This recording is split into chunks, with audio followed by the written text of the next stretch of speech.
Okay, here is a map of Nashville census blocks in color, and then we've got police stop and frisk point locations.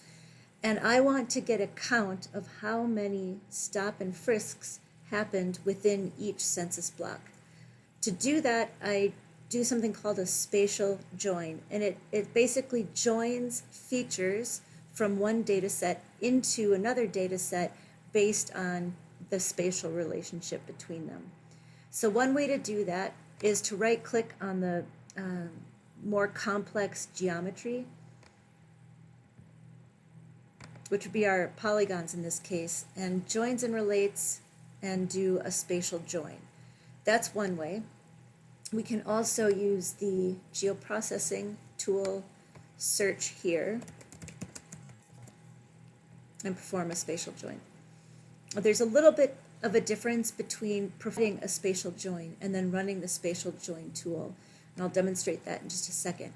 The target feature is the more complex geometry. In this case, we want to get a count of the points attached to the attribute table for the polygons. It wouldn't make any sense to get a count of the polygons for each point because it would just be one. Each point only has one census block associated with it. We want to know how many points are associated with each census block. So our block population is going to be the target feature. The feature that we're going to join to it is the simpler geometry, in this case the points. And then here we're going to create a new output data set. It would make sense to call it block population and then maybe frisks to show that those two data sets have been joined together.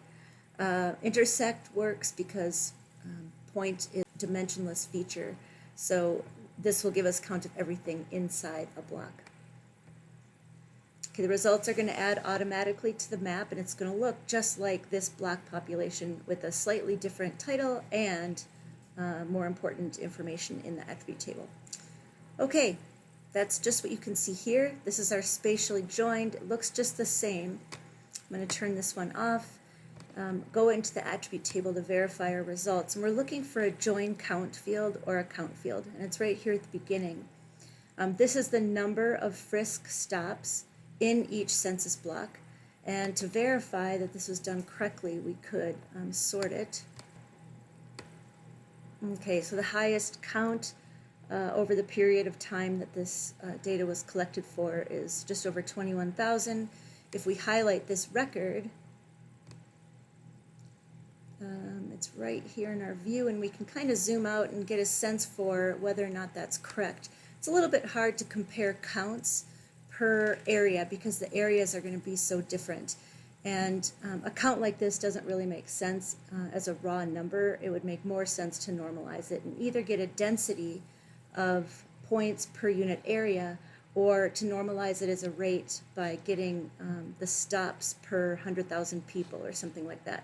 So in that case, you'd normalize this count by the census block's population. You would divide those. But that's a spatial join. The big difference, if you look in the attribute table here, the attributes from both data sets were combined together in one table. Now, if we do it a little bit differently and go back to our original one here, joins and relates, we can add a spatial join. This is a little bit more temporary. Again, the target feature is the polygon. We want to join the points.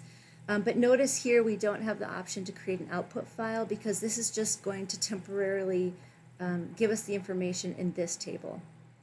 So if I run that, again, no output, nothing's changed, but if we go in the attribute table, we will see the join count field in here. It's in a little different place. Now it's more going to be after that first set of data. So we're just getting down to the end of that, and here's our join count field a bit in. So it should be the same information though. Again, if we sort it descending, our highest count should be the same, just over 21,000. So this is temporary, the join that we've just added here, and you could make it permanent, at least just go ahead and export the data. That would make that join permanent. But for now, you can even just go into your joins and relates and remove the join, and it's going to clear out that join count that we just did. Okay, that's it for spatial joins. If you have any questions, let me know.